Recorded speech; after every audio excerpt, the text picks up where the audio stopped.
তাহলে তোমাদের রবকে সেদিন দেখতে তোমাদের কোনো অসুবিধা হবে না।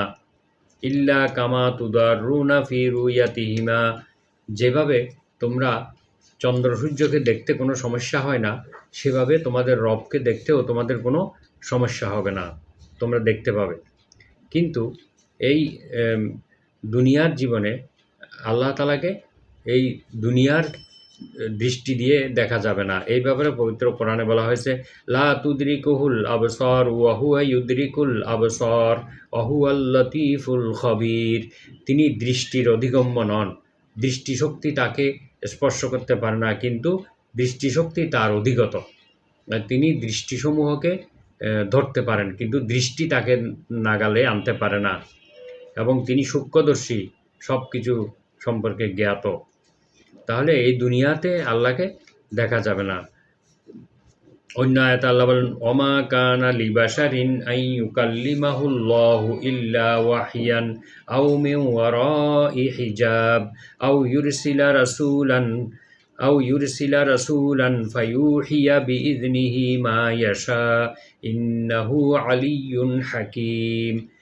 কোনো মানুষের জন্য এটা সম্ভব নয়, কোনো মানুষের পক্ষে, কোনো মানুষ এই ব্যাপারে সক্ষম নয় যে আল্লাহ তার সঙ্গে কথা বলবেন ওহির মাধ্যম ব্যতীত, অথবা পর্দার অন্তরাল থেকে ব্যতীত, অথবা এমন ফেরেশতা প্রেরণ করবেন যে ফেরেশতার মাধ্যমেই কথা বলবেন। এছাড়া আর কোনোভাবেই আল্লাহ তাআলা মানুষের সঙ্গে কথা বলতে পারবেন না, অর্থাৎ মানুষের এরকম ক্ষমতা নেই ডাইরেক্ট কথা বলার।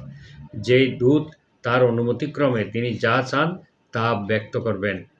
তিনি আলিয়্যুন হাক, তিনি হচ্ছেন সমুন্নত এবং মহাপ্রজ্ঞাময়।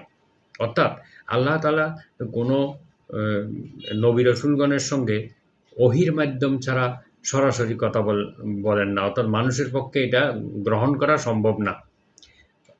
অথবা আল্লাহ পর্দার আড়াল থেকে বলেন, যেমন মূসা আলাইহিস সালামের সঙ্গে আল্লাহ কথা বলেছিলেন, অথবা তিনি কোনো ফেরেশতা পাঠিয়ে ফেরেশতার মাধ্যমে নবীদের সঙ্গে কথা বলেন। আর নবীগণ আল্লাহর অনুমতিক্রমে তিনি যা চান সেইটুকুই তিনি ওহী নাজিল করেন। এরপরে মূসা আলাইহিস সালাম যখন আল্লাহকে একদিন দেখার জন্য ইচ্ছা প্রকাশ করলেন, আল্লাহ তাআলা বললেন, রব্বি আরিনি, বললেন আল্লাহ আপনি আমাকে দেখা দিন। আল্লাহ বলেন, লান তারানি, মূসা তুমি আমাকে কখনোই দেখতে পাবে না।